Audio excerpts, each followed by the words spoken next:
আসসালামু আলাইকুম। কেমন আছেন সবাই?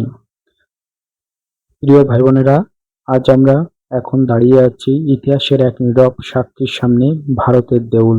ভরত রাজার এই দেউলটি চুকনগরের মধ্যে অবস্থিত, খুলনা বিভাগের চুকনগর।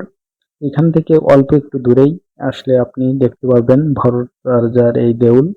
শতাব্দীর পর শতাব্দী ধরে মাথা উঁচু করে দাঁড়িয়ে থাকা এই প্রাচীন স্থাপনাটি যেন অতীতের অজানা গল্প আমাদের কাছে পৌঁছে দেওয়ার চেষ্টা করছে।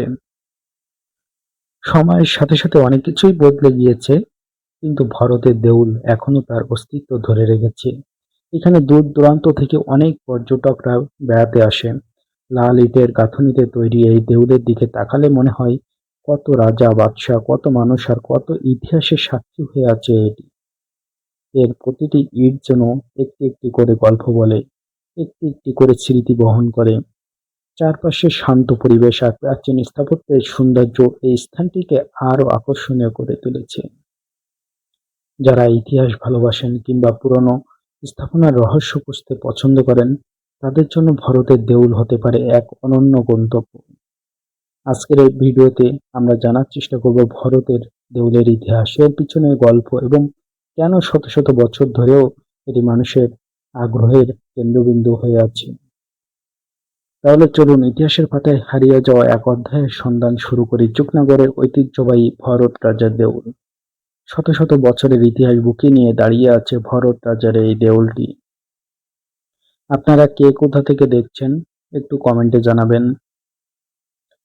কথিত আছে প্রায় 700 থেকে 800 বছর আগের এই প্রাচীন স্থাপনাটি আজও অতীতে নীরব সাক্ষী হয়ে দাঁড়িয়ে আছে। লাল পোড়া ইটের তৈরি এটি দেউল দূর থেকে দেখলে মনে হয় যেন ইতিহাসের কোনো হারিয়ে যাওয়া অধ্যায় আমাদের সামনে ফিরে এসেছে। এটি কিছুটা মহাস্থানগড়ের মতোই দেখতে। স্থানীয় মানুষের কাছে এটি শুধু একটি পুরনো স্থাপনা নয়, বরং নানা গল্প, কিংবদন্তি আর ঐতিহ্যের এক জীবন্ত স্মৃতি। চুকনগর থেকে খুব সহজেই পৌঁছে যাওয়া যায় এই ঐতিহাসিক স্থানে। চারপাশে গ্রামীণ পরিবেশ, সবুজ প্রকৃতি আর প্রাচীন দেউলের সৌন্দর্য মিলিয়ে জায়গাটি যেন সময়কে থামিয়ে রেখেছে। অনেক গবেষকদের মতে এটি দক্ষিণ পশ্চিম বাংলার প্রাচীন সভ্যতা ও স্থাপত্য কলার গুরুত্বপূর্ণ নিদর্শনগুলোর একটি। যতবার এই দেউলের দিকে তাকানো যায় ততবারই মনে প্রশ্ন জাগে, কত মানুষের পদচারণা, কত ইতিহাস আর কত অজানা গল্প লুকিয়ে আছে এই ইটের ভাঁজে ভাঁজে। আপনাদের কাছে এই দৃশ্যগুলো, ভরত রাজার এই দেউলটি কেমন লাগছে সেটা অবশ্যই কমেন্ট করে জানাবেন। আর অবশ্যই ভিডিওটি শেয়ার করে সাথেই থাকবেন, পেজে ফলো দিয়ে এবং চ্যানেলটি সাবস্ক্রাইব করে পাশেই থাকবেন। সবার জন্য রইল শুভকামনা। আল্লাহ হাফেজ।